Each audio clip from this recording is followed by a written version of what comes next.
তো দেখো এই 6-এর অঙ্কটা মানে অনেকের আকর বলে মনে হয়, তো আমি দেখো সহজভাবে করে দিচ্ছি।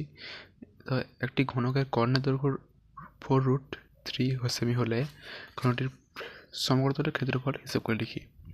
তো আমরা জানি কর্ণের দৈর্ঘ্য হচ্ছে √3 ইন্টু বাহু। তো দেখো প্রথমে আমরা লিখবো শর্তে। তো শর্তে কী লিখবো, তারপর লিখবো √3 ইন্টু বাহু। তো সমান এখানে কর্ণের দৈর্ঘ্য বলতে হয়েছে 4√3।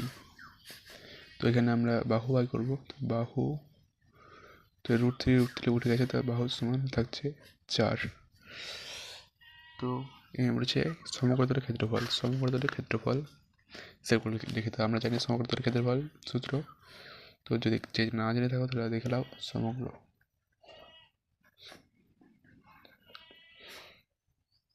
ক্ষেত্রফল হচ্ছে 6 ইন্টু স্কোয়ার। তো এ সমান হচ্ছে বাহু। তো 6 বাহু কত, 4 সেমি।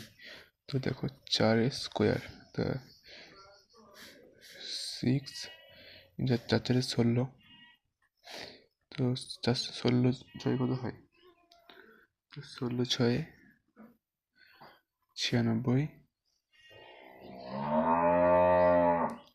বর্গ সেমি। তো দেখে অঙ্কটা এইভাবে সহজভাবে করে নেবে।